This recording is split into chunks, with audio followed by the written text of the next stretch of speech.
ಅಧೀರ,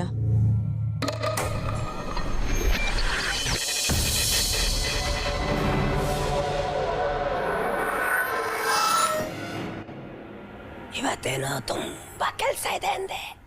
ಏನಿದೆ ಹೇಳು, ಬೇಗ ಹೇಳು ಸಂಯುಕ್ತ.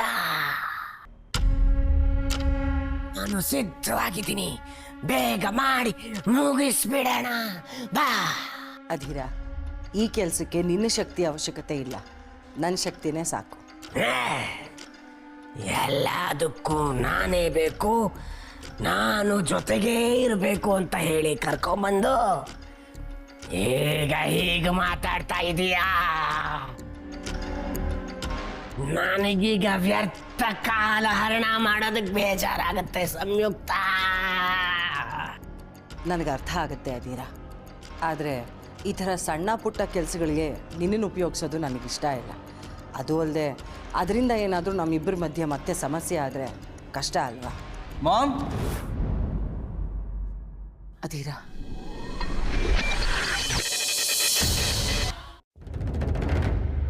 ಅವನು ಹೇಳ್ದ ಅಂತ ನೀನು ಒಪ್ಕೊಂಡ್ಬಿಟ್ಯಾ ಅಬ್ಬಿ? ಅದು ಹಾಗಲ್ಲ ಶ್ರಾವಣಿ, ಅವ್ನು ಹೇಳ್ತಿರೋದು ಸರಿಯಾಗೇ ಇದೆ.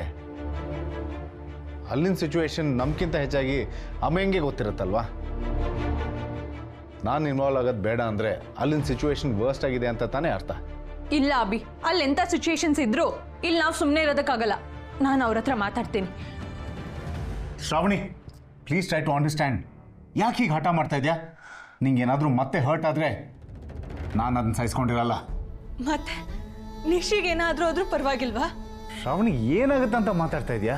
ಏನ್ ಬೇಕಾದ್ರೂ ಆಗ್ಬೋದು ಅಭಿ. ಮದ್ವೆ ಬಗ್ಗೆ ತುಂಬಾ ಆಸೆ ಇಟ್ಕೊಂಡಿದ್ಲು ಅವಳು. ಇವಾಗ ಅವಳ ಕನ್ಸೆಲ್ಲ ನುಚ್ಚು ನೋರಾಗಾಯ್ತು. ಆ ನೋವ್ಗೇನಾದ್ರೂ ಹೆಚ್ಚು ಕಮ್ಮಿ ಮಾಡ್ಕೊಂಡ್ಬಿಟ್ರೆ? ವಾಟ್? ಹಾ ಅಭಿ, ಅವಳು ಒಂಥರ ಆಟವಾದಿ. ಮದ್ವೆ ಬಗ್ಗೆ ತುಂಬಾ ಆಸೆ ಇಟ್ಕೊಂಡಿದ್ಲು ಅವಳು. ಇವಾಗ ಅವಳ ಕನ್ಸೆಲ್ಲ ನುಚ್ಚು ನೋರಾಗಾಯ್ತು. ಆ ನೋವ್ಗೇನಾದ್ರೂ ಹೆಚ್ಚು ಕಮ್ಮಿ ಮಾಡ್ಕೊಂಡ್ಬಿಟ್ರೆ? ವಾಟ್? ಅವಳು ಅನ್ಕೊಂಡಿದ್ನ ಮಾಡ್ಬೇಕು, ಇಲ್ಲ ಅಂದ್ರೆ ಅವಳ ತಡೆಯೋರು ಯಾರು ಇರಲ್ಲ. ಶ್ರಾವಣಿ, ನಿನ್ನ ಗಿಲ್ಟ್ ಫೀಲಿಂಗಲ್ಲಿ ನೀನು ಓವರ್ ಥಿಂಕ್ ಮಾಡ್ತಿದ್ಯಾ ಅನಿಸ್ತಾ ಇದೆ. ಹೊರಗಡೆ ಹೋಗಿ ಬರೋಣ ಶ್ರಾವಣಿ. ಹೊರಗೆ ಹೋಗಿ ಫ್ರೆಶ್ ಏರ್ ತೊಗೊಂಬಂದ್ರೆ ಸರಿ ಹೋಗುತ್ತೆ. ಆಗ್ಲೂ ಸರಿ ಹೋಗ್ಲಿಲ್ಲ ಅಂದ್ರೆ?